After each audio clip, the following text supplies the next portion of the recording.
নে দাদা চা। মা বলল একটু বাজার করে দিতে। আচ্ছা যাচ্ছি। এই দেখ, মুরগির খাঁচাটা কেমন নতুন করে দিলাম। হ্যাঁ দেখেছি তো, অনেক বড়ও হয়েছে। নতুন মুরগি আরো আনবি নাকি? হ্যাঁ, উপরের খাঁচায় বড়গুলোকে রাখবো, বাচ্চা নিয়ে আসবো কিছু নিচে রাখবো। তুই যে বলেছিলিস চাকরি নিয়ে শহরে চলে যাবি, তখন এগুলো সব দেখবে কে? আরে দাঁড়া, কবে চাকরি হয় দেখি, তারপর দেখা যাবে। আর আমি না থাকলে তোরা সবাই থাকবি তো।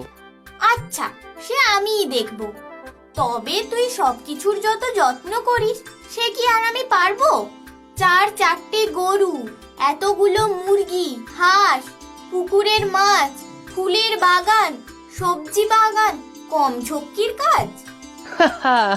সবই বললি, আর আমার ছাগল দুটোকে বাদ দিলি। ও হ্যাঁ, 2টো ছাগল। আর তোর পায়রাগুলো কি কম জ্বালায়?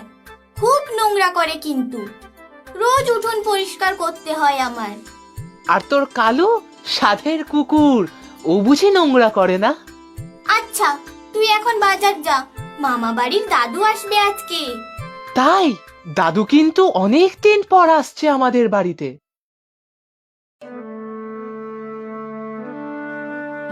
দাদু আসছে মা? হ্যাঁ রে। বহু বছর পরে। দাদু তো বড় মাসির বাড়িতেই থাকে, তাই না মা? হ্যাঁ, তোর দিদা মারা যাবার পর বাবা তো এখন একা, ঘরে দেখাশোনার তো আর কেউ নেই, তাই দিদির বাসাতেই থাকে। আমাদের বাড়িতে থাকে না কেন? আমরা গরিব বলে? তা জানি না, একবার এসেছিলেন, তবে আমাদের তো 2টো মাত্রই ঘর, থাকার তো অসুবিধা হতোই। দাও, টাকা দাও, আমি বাজার করে আনছি। এই নে, একটু মাছও আনিস, তোর দাদু কাতলা মাছ খেতে ভালোবাসেন। 2টো পেটির পিস আনিস তো। বাবা কোথায় মা? তোর দাদুকে আনতে স্টেশনে গিয়েছে। বলবো কিছু? হ্যাঁ বলো। মুরগির খাঁচাটা নতুন করে বানিয়ে দিয়েছি, এখন অনেক বড়। আচ্ছা বলবো, তোর মাথায় শুধু হাঁস মুরগি গরু।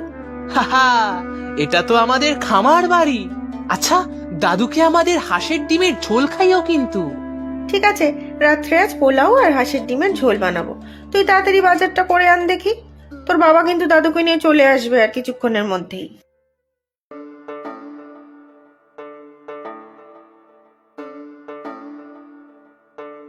ও মা, তাড়াতাড়ি এসো, দাদু এসে গিয়েছে। হ্যাঁ আসছি।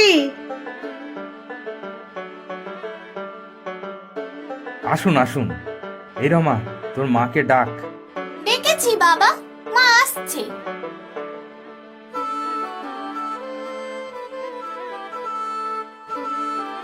থাক থাক, এই বুঝি আমার নাতনি। আহারে, সেই কত ছোটটি দেখেছিলাম। হ্যাঁ, এই আপনার নাতনি জবা। আর নাতিটি কোথায়? ও বাজারে গিয়েছে বাবা, চলে আসবে এক্ষুনি। চলুন ভেতরে চলুন। তা চলো, সেই কবে এসেছিলাম। ঘরদোর তো দেখছি প্রায় একই রকমই আছে, ভাড়াওনি কিছু দেখছি। না মানে, আমাদের 4 জনের এতেই হয়ে যায়, শুধু শুধু বেশি ঘর রেখে কি হবে? তা ঠিক, তবে তোর দিদির বাড়ি কিন্তু পেল্লাই দালান বাড়ি, বড় বড় সব ঘর। আপনার এখানে কিছু অসুবিধা হবে না, একটা ঘর আমরা আপনার জন্য রেখেছি। সে ঠিক আছে, আমার একটা হলেই হলো। এবার কিন্তু অনেক বছর পরে এলে বাবা, আমাদের তো ভুলেই গিয়েছিলে।